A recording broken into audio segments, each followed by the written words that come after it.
Muy buenas a todos, vamos a continuar con los vídeos sobre el desarrollo de aplicaciones móviles utilizando HTML5 para ello. Recordar que en el primer vídeo montamos el entorno de desarrollo y en el segundo vídeo lo que hicimos fue crear la estructura de etiquetas HTML para nuestro pequeño jueguecito de relación a conceptos. Vale, este es el resultado de nuestro código HTML. Y nosotros lo que queremos es algo así.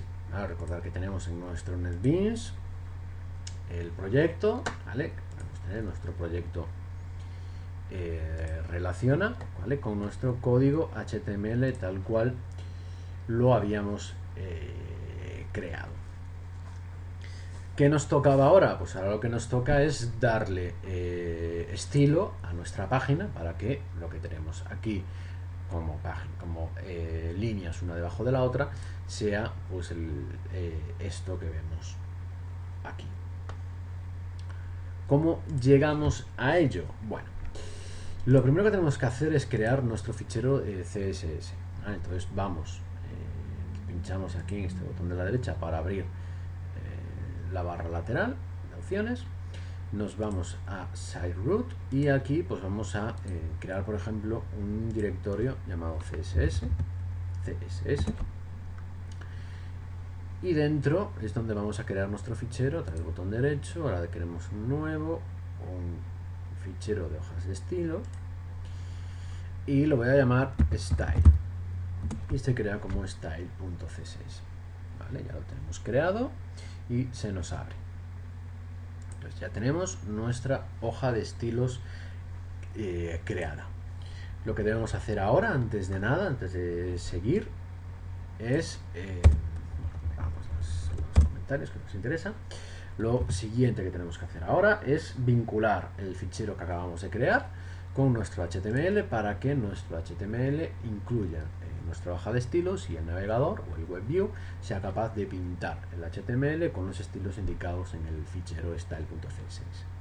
Para eso lo que hacemos justo debajo del meta del viewport, crear la etiqueta link, ¿vale? La etiqueta link con href para colocar aquí la ruta del fichero que queremos cargar, que va a ser CSS, vamos a ver, barra CSS barra style. Bien, además eso tiene que tener un atributo rel y por valor tiene que tener style sheet. Y aunque no es estrictamente necesario porque por defecto se entiende que es text, que este text CSS, vamos a poner un type text barra CSS que va un poco cargadito de más y me está yendo bastante lento. Cerramos la etiqueta y ya tenemos el código para que nuestro CSS se cargue con el documento. Entonces ahora toca empezar a trabajar con él. ¿Qué es lo primero que debemos hacer? Lo primero que debemos hacer es transformar el tamaño de fuente, el tamaño de nuestra fuente, a un valor que sea fácil y sencillo de escalar. Entonces lo primero que vamos a hacer es a la etiqueta HTML,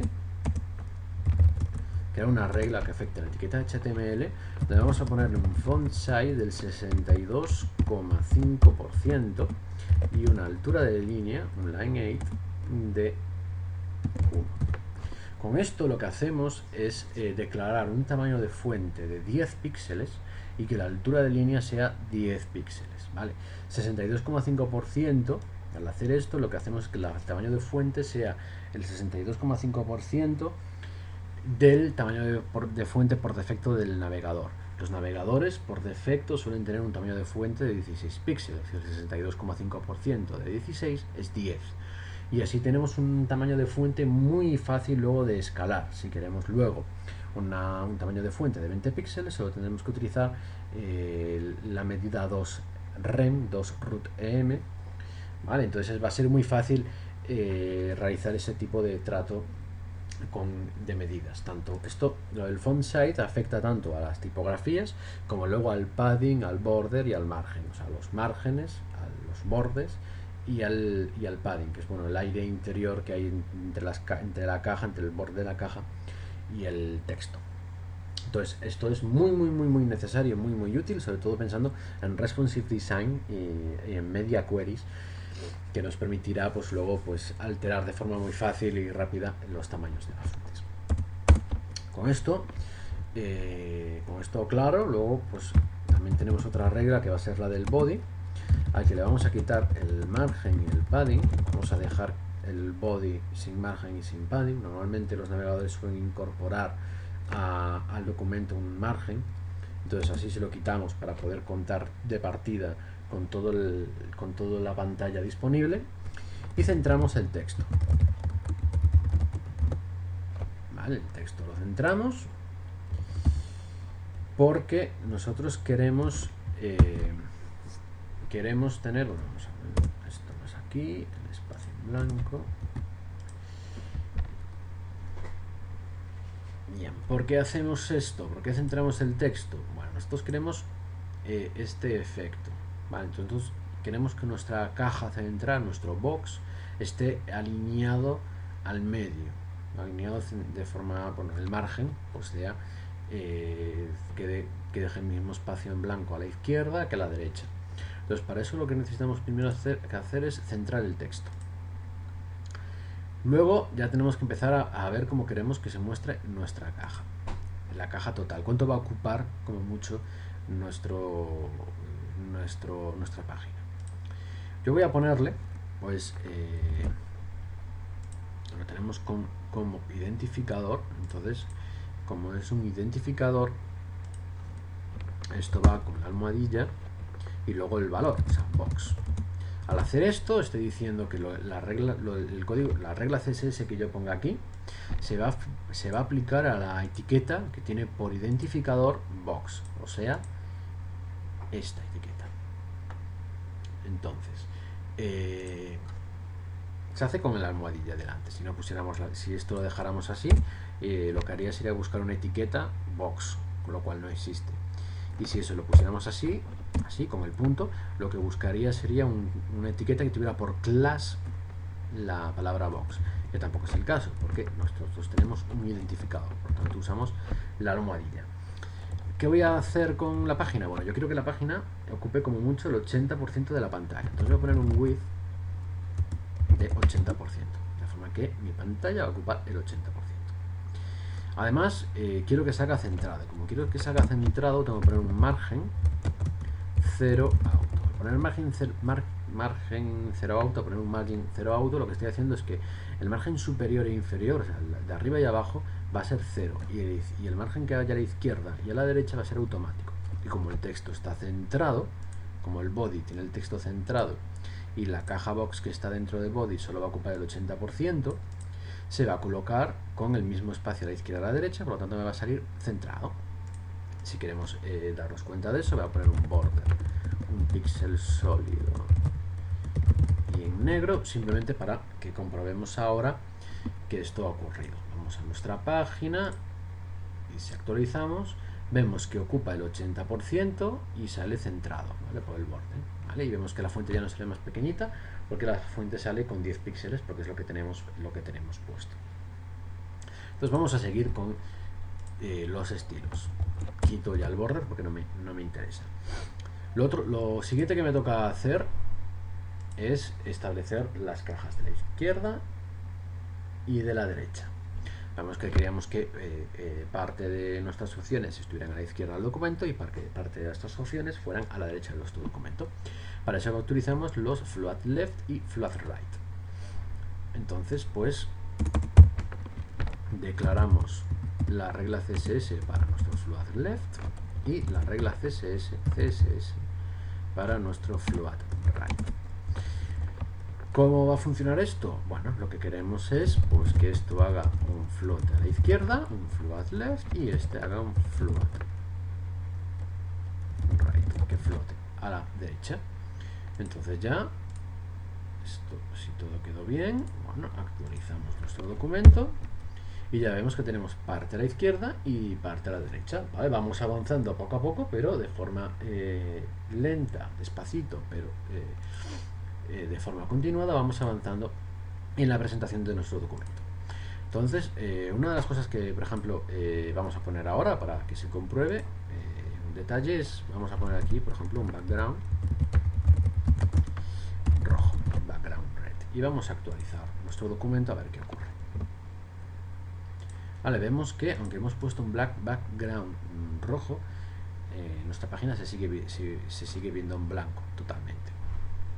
Esto es así porque dentro de nuestra dentro de nuestro box, de nuestro etiquetado HTML dentro de box, tenemos solo dos etiquetas, que es un float left y un float right, y estas dos etiquetas están flotando. Cuando una etiqueta flota, sale del flujo normal del documento. Entonces, para el navegador, la etiqueta box no tiene altura porque no tiene nada dentro. Vale, vamos a inspeccionar el elemento, un momentito con el Chrome, para ver lo que os estoy comentando. Vamos a nuestro div box y vemos que arriba en la información nos dice que tiene un ancho de 1152 píxeles, que es el 80%, y una altura de 0. Sin embargo, tenemos contenido dentro. Vemos que luego este contenido sale con 30 píxeles de altura. Por ejemplo, si aquí vamos a este elemento y lo alteramos y le ponemos el border un pixel solid black, vemos que sale arriba de todo, ¿vale? Encima, no sale debajo. ¿Por qué esto es así? Es así porque decíamos, al flotar el elemento sale del flujo, ¿vale? Si quitamos el float left a 1, vemos que ya se ha colocado el margen, se ha colocado el fondo correctamente y todo, porque ya dentro de border hay contenido, porque hay una caja que no está flotando. Entonces, tener en cuenta siempre cuando maquetéis las aplicaciones, tanto móviles como web, que un elemento que flota se sale del flujo de la caja que lo contiene. Entonces, la caja que lo contiene realmente a nivel de navegador, a nivel de maquetación, no lo está conteniendo. Entonces, para evitar esto, para hacer que realmente nuestro ID box tenga la altura, o sea, actúe como si realmente contuviera a la etiqueta con float left y con float right, lo que se utiliza es una regla CSS que es el overflow. ¿Vale? En overflow, si nosotros colocamos el overflow, lo que hace es lo que nosotros hacemos con el overflow es indicar cómo queremos que se comporte el navegador cuando el texto que está en la caja excede el tamaño indicado para la caja, ¿verdad? Cuando el flujo sobresale a la caja. Esto es lo que se utiliza muchas veces para colocar el scroll, ¿vale? Las scroll bars que aparecen a veces dentro de cajas se colocan, por ejemplo, con overflow, en el que se indica pues, que sea automático, que sea oculto, cualquier cosa. Entonces esto es un pequeño truco CSS que nosotros, si ponemos este overflow en auto, ya empieza, vemos que ya ocurre que esto pues ya baja, ya nuestro flujo se ha mostrado correctamente. También funciona cuando se pone en hidden, ¿vale? Vemos también funciona cuando se le especifica el overflow. Lo dejamos en hidden. ¿Por qué?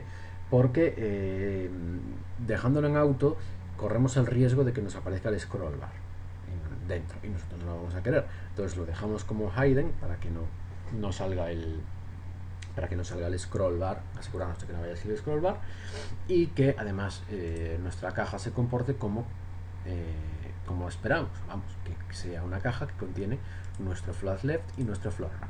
¿Vale? Entonces esto lo conseguimos con la regla de overflow hidden, ¿vale? Entonces quitamos el border y lo tenemos que dejar así. Entonces esto lo tenemos que trasladar a nuestro NetBeans, a nuestro código. Entonces vamos a nuestro CSS, a box, y ponemos el overflow a hidden. Overflow hidden. Esta regla se coloca en la caja que contiene a las cajas que flotan, ¿vale? O sea, no lo pongo en body porque en body no tiene como hijo directo una caja que flote, es box. Box es la etiqueta HTML con ID box, es la que contiene, la que tiene como hijo dos capas que flotan. Entonces a box es a la que le pongo el overflow como hide. Le quito el background red porque realmente no quiero color de fondo, pero lo voy a dejar para que simplemente comprobar, asegurarnos que se muestre como quiero. Ahí está, ¿vale? Y vemos como nuestro IDBox ya tiene dentro de su regla CSS el overflow hide, ¿vale? Entonces esto está ya como queremos. Así que ya me quito el background rojo, que no me interesa para nada, ¿vale? Actualizo y ya tengo correctamente colocado las etiquetas y el flujo de las cajas, pues más o menos arreglado. ¿Qué nos toca ahora? Meternos con cada una de las cajas, ¿vale? Es esto de aquí. Cada una de las cajas colocarlas como queremos, ¿vale? Cada una de las cajas de opción, ¿vale? Tienen algo en común, tienen un nexo común, que es el element. Es un class element. Entonces yo lo único que tengo que hacer es establecer el estilo de la clase que me interesa, del element. Así que yo pongo element y dentro pues me toca colocar pues todas las declaraciones propiedad valor de CSS para dar el estilo que nosotros queremos. Lo primero que queremos darle es un fondo, un background. Entonces de background le vamos a poner el gris, que es pues un C4. C4. Vale, lo pongo como valor hexadecimal. Recordad que en CSS3 podemos utilizar los valores hexadecimales o el RGB, ¿vale? O el RGBA si queremos tener el canal alfa, el canal para la opacidad. Además del background en gris, yo quiero que tenga un borde. Entonces le pongo un borde de un píxel que sea dotted, porque así es punteado en vez de una línea, y el color va a ser negro. Entonces pongo 000. No coloco los 6 ceros porque no es necesario. Aunque un color en hexadecimal tiene 6 valores, cuando los 3 primeros valores se repiten, pues no hacen falta con colocar 3. Ya el navegador lo que va a hacer cuando maquete, cuando renderice, es coger estos 3 valores y duplicarlo. Entonces va a ser realmente 6 ceros, que es exactamente lo que queremos. Un poco más por explicarlo. Entonces pues ya con esto así simplemente podemos actualizar a ver si ya tenemos nuestro fondo gris. Vemos ya que tenemos nuestro fondo gris y nuestro borde punteado, aunque se distingue muy mal porque está todo muy junto todavía, pero bueno, va más o menos funcionando. Otra de las cosas que tenemos que ver ahora, el borde. El borde lo he puesto como un píxel, pero realmente yo no quiero poner un borde de un píxel. Yo quiero poner un borde en función a mi fuente global. Esto lo vimos tanto cuando hablamos de aplicaciones móviles tanto como cuando hablamos de WordPress. Esto se trata, yo creo que el diseño sea responsive, que se adapte a todas las distintas pantallas, que se vea lo mejor posible tanto en un ordenador como en una televisión, como en un tablet o como en un móvil. Porque yo puedo tener Android, por ejemplo, en una televisión con Android TV conectado a ella, o puedo tener una tableta de 7 pulgadas o de 10, o puedo tener un móvil más grande o más pequeño. Entonces si yo empiezo a utilizar tamaños fijos, el píxel es una unidad fija estática, pues el borde se va a ver de un píxel en un monitor que tenga 200 píxeles de ancho, o también uno en una pantalla que tenga 3000 píxeles de ancho, ¿vale? Entonces realmente un borde de un píxel que en un monitor pequeño es suficiente, en un monitor muy grande pasará desapercibido. Entonces en vez de utilizar medidas absolutas como el píxel, tenemos que utilizar medidas relativas. Nosotros al principio de todo, aquí en HTML, cuando declaramos el font size al 62,5%, hemos utilizado esta regla para hacer que el tamaño de fuente por defecto en el entorno normal, o sea, en el entorno desktop, en el entorno de escritorio, estemos trabajando con fuente de 10 píxeles. Esto se hace para que sea más sencillo maquetar, más fácil sacar los cálculos. Entonces, como mi fuente son 10 píxeles, yo si quiero que el borde sea de un píxel, realmente lo que quiero es que sea el 10% del tamaño que está definido en el documento HTML.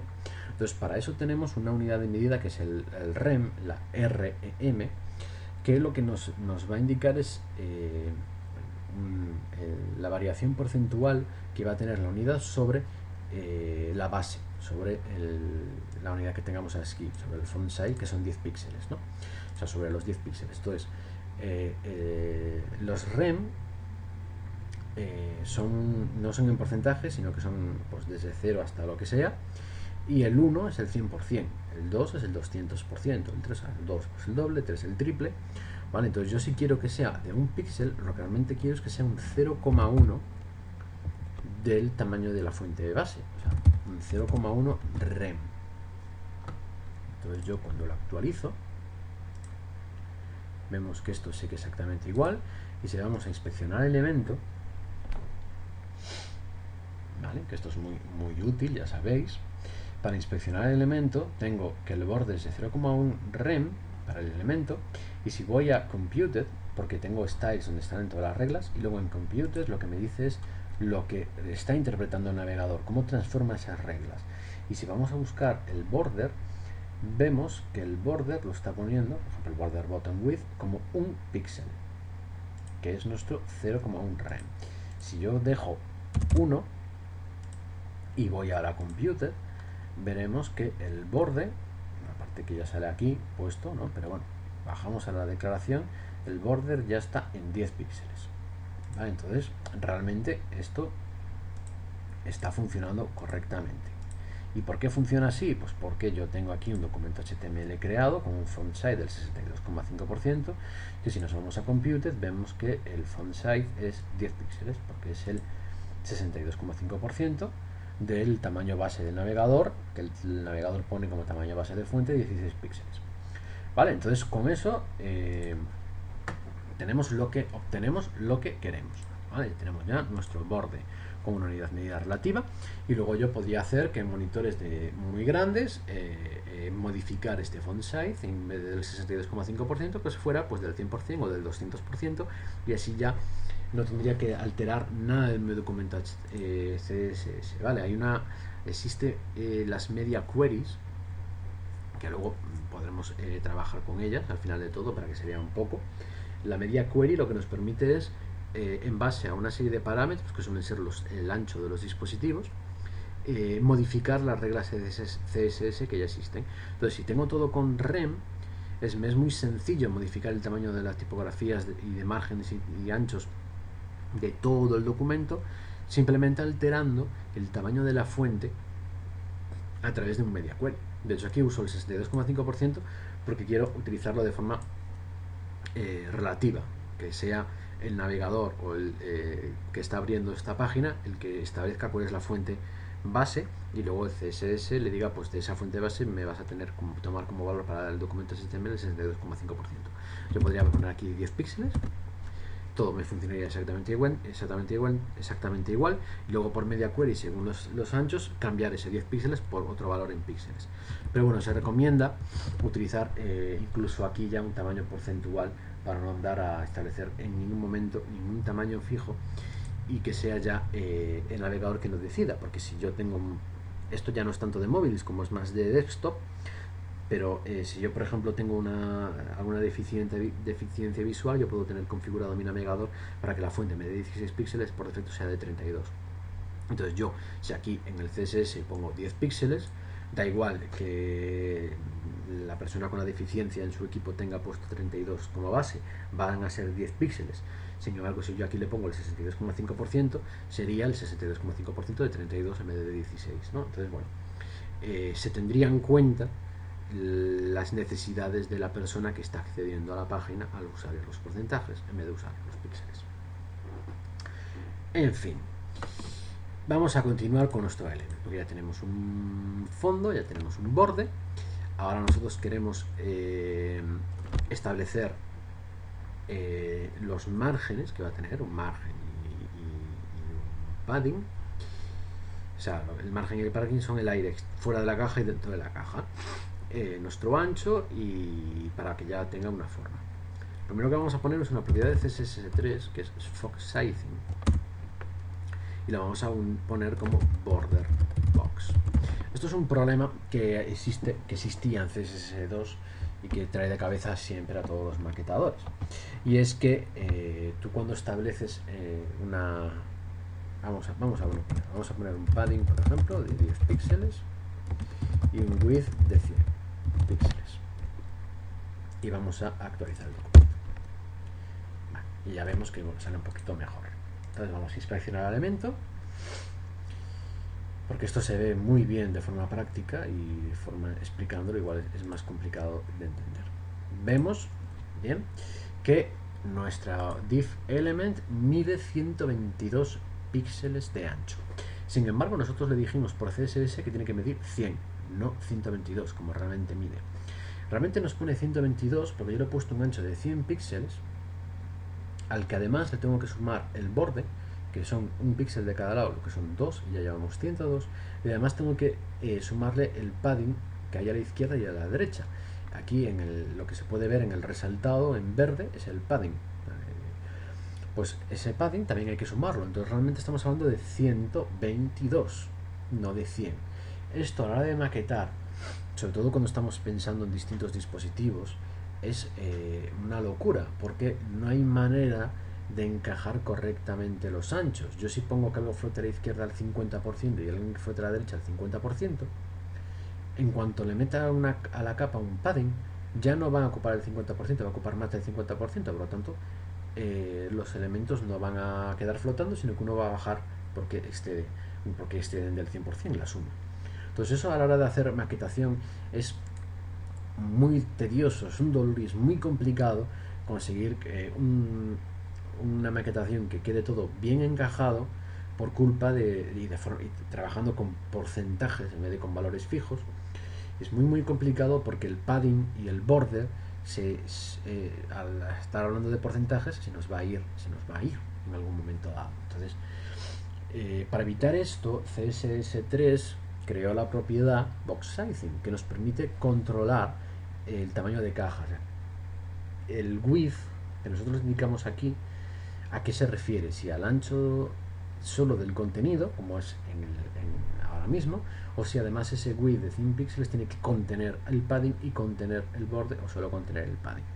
Entonces, si yo a esto le pongo a este estilo concreto el box sizing border box, vemos que ya me sale de un tamaño distinto, me sale 100 píxeles en vez de 122, porque con el box sizing de border box lo que le estoy diciendo es que el ancho de 100 píxeles que está declarado por CSS incluye el padding y el border, entonces no va a sumarlo al ancho el padding y el border, sino que lo va a contener. O sea, vamos a tener una caja de 100 píxeles de ancho y en su interior va a tener un borde de un píxel a cada lado y va a tener un padding de 10 píxeles a cada lado. Por lo tanto, al final, nuestra caja mide los 100 píxeles que dijimos o el 50% que queríamos decir. ¿Vale?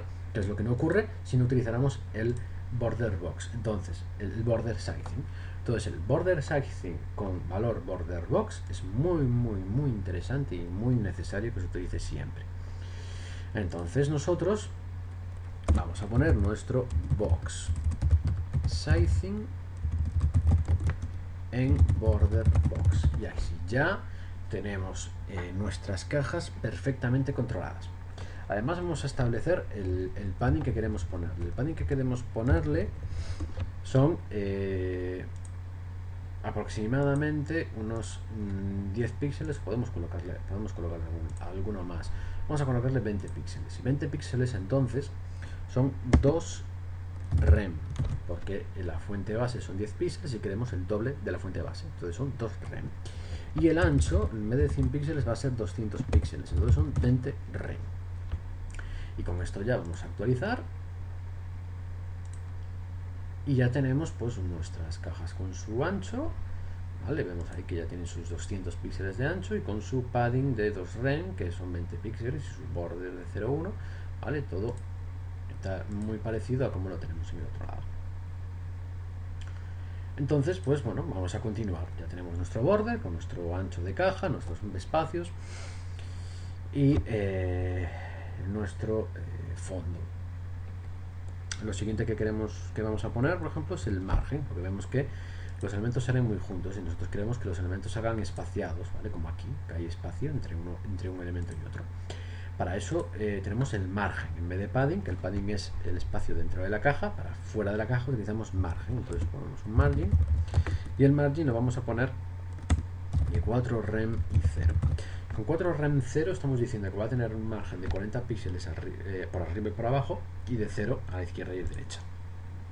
Entonces actualizamos y ya tenemos nuestro aire en las cajas. Ya vamos aquí a ella y vemos como ya sale en naranja el margen, ¿vale? Vemos que nos ayuda con los colores. Tenemos en verde es el padding,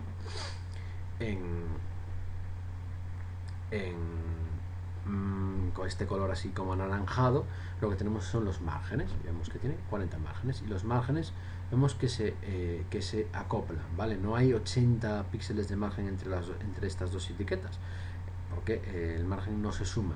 Entonces aquí hay un margen inferior de 20 y aquí hay un margen superior de 20, ¿vale? Pero realmente hay 20, no 40. Es otra de las cosas también a tener en cuenta. El padding sí se sumaría, en las cosas de los márgenes no. Además del margen, también lo que queremos hacer es trabajar un poco con la fuente, porque la fuente nos sale muy pequeña. Entonces la fuente la queremos un poquito más grande. Entonces para poner la fuente más grande la vamos a poner pues igual, por ejemplo, de 15 píxeles. Entonces font size de 1.5 rem. Y con el font size de 1.5 rem actualizamos.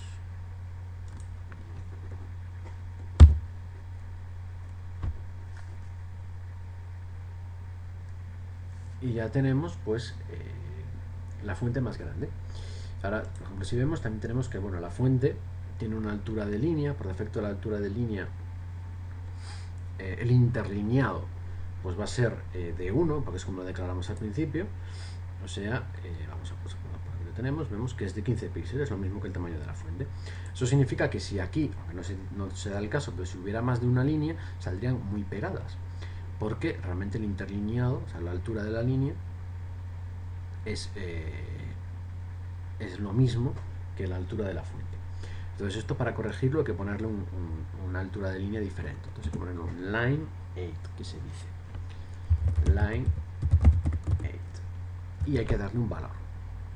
1 es el 100% del font size, 2 es el 200% del font size. Le vamos a poner un 2. Significa que la altura de línea va a ser de 30 píxeles en vez de 15. Si actualizamos, ¿vale? Vemos que se ha desplazado algo, porque el espacio de la fuente, que es lo que tenemos así en este color más oscuro, que es donde está el texto en el medio, pasa a ser de 30 píxeles la altura en vez de 15. Entonces, y el texto, esto es muy importante, lo que es el texto que se ha escrito queda siempre alineado verticalmente respecto a la altura de línea, ¿vale? No nos sale debajo, sino que queda alineado. Esto es muy útil, sobre todo para colocar márgenes, para alinear bien los listados, por ejemplo, se utiliza mucho.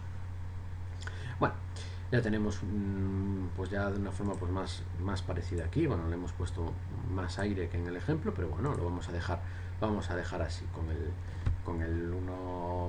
el line 8 a 2. Entonces, bueno, pues tenemos ya todo pues muy tal como lo queremos.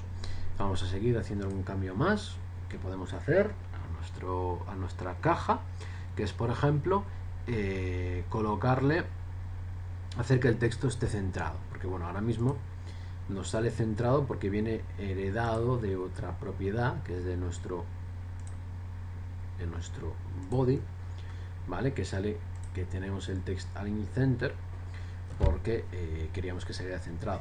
Sin embargo, no es buena idea tener el texto centrado, ¿vale? Porque luego todo el documento saldría centrado. Normalmente cuando alineas el body de forma con el text align center, la caja que utilizas para tener la web, que es la que ponemos el ancho con el margen alto, se le suele colocar la propiedad de text align left, ¿vale? Y entonces ya el texto pues nos saldría alineado a la izquierda, y eso es algo que también nosotros vamos a hacer ahora mismo.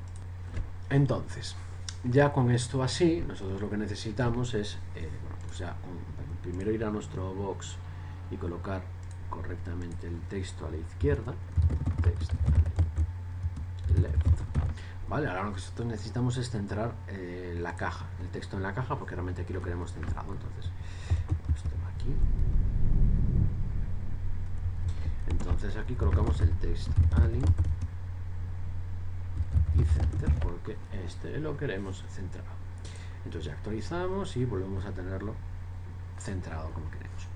¿Qué otra cosa vamos a querer? Uniformar. Queremos pues uniformar las tipografías. Aquí salen mayúsculas, esto en mayúsculas, minúsculas. Entonces vamos a querer que siempre salga todo mayúscula, y sin tener que estar pendientes luego si en el código lo hemos escrito mayúscula o no. Para eso también tenemos otra propiedad de CSS muy útil, que es el text transform.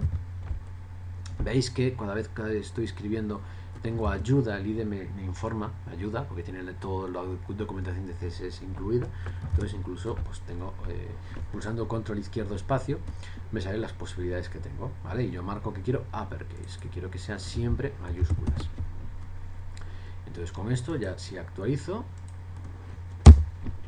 me sale todo el texto en mayúscula, que es exactamente como quería tenerlo. Vale, entonces pues ya pues vamos avanzando y solo nos queda un detallito a tener en cuenta en el element. Nosotros queremos informar a la persona que esto es clicable.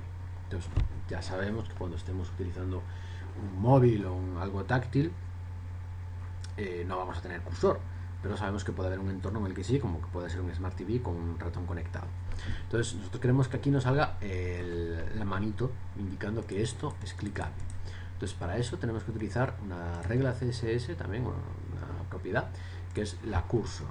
Entonces cursor, que esto nos permite cambiar el icono del ratón, y lo voy a poner en pointer, que es el que se transforma, el que corresponde con la mano. Tenemos otro, por ejemplo tenemos help, que lo que daría es el icono de ayuda, y aquí ya tenemos bien que tenemos pues en nuestra manito para cada una de ellas. Bueno, ¿qué más necesitamos hacer? Pues para nuestro elemento, para nuestra declaración base del element ya lo tenemos terminado, ¿vale? Ya está. Lo que ahora necesitamos es el efecto over, esto que tenemos aquí, este efecto, nos hace falta. Entonces, para hacer este efecto, nosotros tenemos que utilizar una regla CSS especial, una declaración, que es element over. Esto lo que digo es, esto lo que significa es estas reglas, aplícalas para las etiquetas element, las etiquetas con HTML que tengan class element en el momento en que se produzca el evento over. Y el evento over es el evento de que cuando el ratón pase por encima de esa capa. Entonces ahí es cuando nosotros queremos hacer algo. Lo que queremos hacer es cambiar el color de fondo, el background,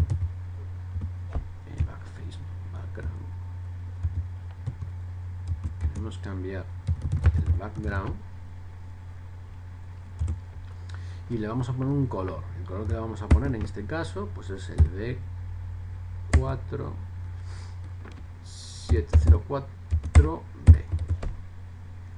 Además le voy a poner un border. El border va a ser y también de 0.1 rem dotted y va a ser de el de 4B8FB4. Y además un color de fuente distinto que va a ser el mismo que el borde para dar ese efecto de continuidad, y lo voy a poner en negrita. Entonces un font weight de 900, que es el valor de la negrita, 900 o bold, y ya actualizo y ya debería tener, bueno, actualizo mi demo y ya deberíamos tener el efecto over listo, y aquí lo tenemos, ¿vale? Tal y como habíamos preparado. Muy bien, hace lo mismo que este de aquí. Bueno, entonces ya tengo también el efecto over, y con esto tengo terminado ya lo que puedo hacer en este momento respecto a CSS, porque bueno, ahora que me queda pues lo que tenemos aquí, pues me queda pues este CSS cuando el elemento quede pulsado. También me queda por hacer el efecto CSS cuando algo sea correcto, pero todo esto tiene que esperar, porque ahora mismo nosotros no tenemos nada que pueda controlar esto, ¿vale? Hasta el punto en el que estamos con HTML y CSS no podemos reproducir ya este evento, este evento de en cuanto pincho me queda marcado otro CSS, en estos momentos no se puede reproducir, no podemos llevarlo a cabo solo con HTML y CSS. Es cierto que existe una forma, pero todavía está desarrollándose con el Checked, y aunque funciona muy bien en botones, en Checked o Focus, también, esto se podría hacer en CSS con Focus, o sea, con la regla Focus. Vamos a ver, porque yo cuando pincho estoy pasando el foco, la atención del documento ahí. Entonces yo, si por ejemplo pongo un element con el focus y pongo un background rojo, por ejemplo, si actualizo, en teoría, cuando pincho, vemos que no nos está funcionando.